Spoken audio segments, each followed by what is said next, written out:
During this video, I'm going to be talking about whether or not we're going to be having a housing crash. Let's go!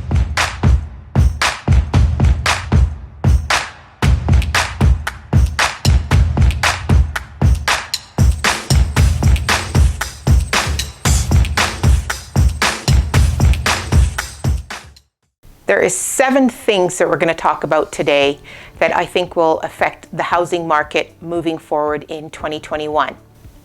Number 1, the virus.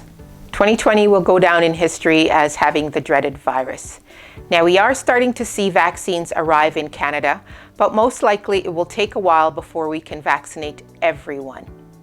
Now, the Public Health Agency of Canada is saying that by September we should have everyone vaccinated, but I think realistically we won't have a handle on the virus until 2022. We're seeing people purchase homes because they're going to be working from home for the unforeseeable future. They'll need the space for working from home along with the kids who are going to be doing online schooling. So people are taking advantage of the low interest rate. They still have their job and therefore they can afford to purchase a new home that's larger for them and their family. Number 2, immigration is the next thing to think about. Canada is a country where we need immigration in order to keep the economy growing. Early into the virus, we had all borders closed, and this is really impacting the Canadian economy. The Canadian government has come out and said that they will bring 1.2 million immigrants into Canada in the next 3 years. In 2021, they will bring 401,000 new immigrants to Canada. In 2022, they will bring 411,000 immigrants into Canada. In 2023, they will bring 421,000 immigrants into Canada. If this does happen, then the need for housing will increase even more. Number 3, will mortgage rates go up? I think interest rates will go up if the new Biden government relaxes some of the economic trade policies between Canada and the US. Also, when Pfizer and Moderna announced that they had a vaccine, we saw that the bond market spiked. So this could lead to a higher interest rate. If interest rate does go up, I believe that we'll see some of our first-time home buyers exit the market because they'll no longer be able to afford that new home. Now, on a positive note, the Bank of Canada did say they would have Canadian rate as 0.25%, and they would not be increasing that at least until 2023. Now, let's see if that really does happen. Number 4, the mortgage deferral program. The program will be coming to an end soon, especially since the pandemic is winding down. What will this mean for homeowners?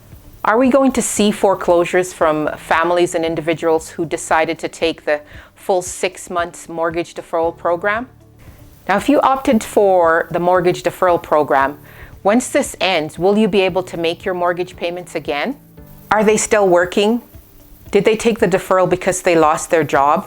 And if they are still working, are they working full-time or are they working part-time?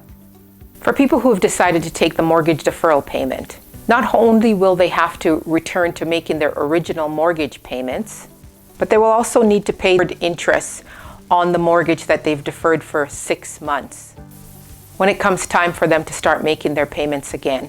At the end of the day, that interest does need to be paid, so make sure you plan accordingly. Number 5, rent prices. If the rental market goes down, we'll see investors shy away from purchasing rental properties because there won't be any money in it for them. They won't be able to make the mortgage payments and have extra money for repairs, along with any money at all for a little bit of profit in their pocket, right? So if that does happen, we'll see investors shy away from purchasing homes. In the December 2020 rental report by rentals.ca, the average rent in Canada in November was $1,743 per month. That is a decline of 9.1% annually. But this 9.1% annually could have a major effect in certain pockets of the Canadian real estate market. This decrease could affect the areas where they have a high population of university students. Since all the university students now are working from home online, they don't need to find a rental property. So what's happening is that they can work from home, stay with their mom and dad, and save themselves some money. So in some of those markets that have a high density of university students, we could see the rental market really get affected by this. What this means is that the vacancy rate could go up, and then the rental prices, of course, would go down. Number 6, unemployment rate. Our unemployment rate went up in 2020, and of course, we're seeing that the rental rates are moving downwards. Recently, the Calgary unemployment rate went from 11% to 10.4%. We are seeing it moving downwards, which is great. Alberta, as everyone knows, is oil rich, and it's an oil-driven province. The government of Alberta recently announced that investment in the oil sands is expected to increase in 2021. Yeehaw! We're also starting to see some diversification in our province. We are on the rise with tech companies, and that includes artificial intelligence as well. So this is exciting for our province. Number 7, why such a hot housing market then? So with all these factors, why was the housing market so hot in 2020? This is largely to do with the Bank of Canada prime lending rate. For example, HSBC is offering a 5-year mortgage for 0.99.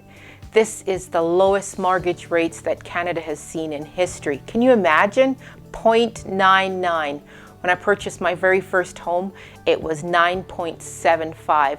I mean, we were excited about this because the bank had actually given us a quarter point off of the 10%. Let's take an example with that 0.99. If you were to purchase a home for $400,000 with the 0.99 interest rate that HSBC is offering, and you're going to put 5% down with a 25 years amortization, your mortgage payment would be $1,487.25 monthly. Your mortgage payment would be almost the same cost as the average rent right here in Calgary. Now let's say you didn't get that awesome deal that HSBC is offering, but your interest rate was 2%. So you're buying that $400,000 home, amortized over 25 years, and you're putting down 5%. $1,673.83. Now the difference between that screaming 0.99% interest rate that HSBC is offering and also the 2% would be $187.23 per month. Even at the higher interest rate, your mortgage payment would be less than the average rent in Canada. Can you imagine? Less than the average rent in Canada. Most people would rather be their own landlord, wouldn't you? I certainly would. I'd rather be my own landlord any day. But the biggest reasons we've seen such a hot housing market here in Calgary and also in the rest of Canada for the last few months, on one hand, we see people taking their home off the market. They are worried about having people coming through their home with the pandemic going on, and also they don't want a whole bunch of strangers coming in, touching things, not knowing whether they've been exposed to the virus or not. So they're not really want a whole bunch of people coming into their home. So they're taking their home off the market. Then on the other hand, we see lots of buyers out there wanting to get into the market because of the low interest rate. So we have a low inventory of homes on the market, 20% lower to be honest, and we have lots of buyers who are looking to purchase single-family homes. So this caused a supply and a demand issue.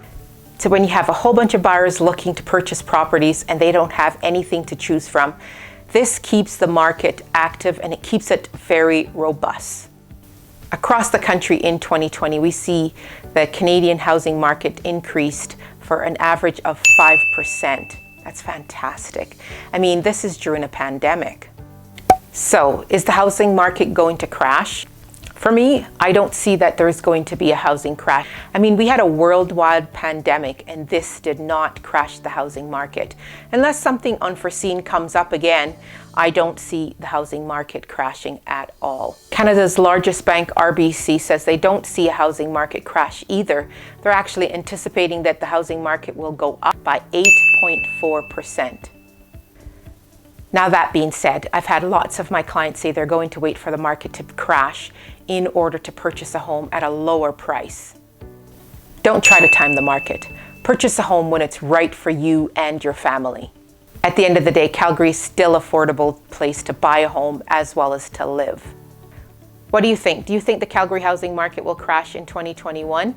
Let me know what you think in the comment down below.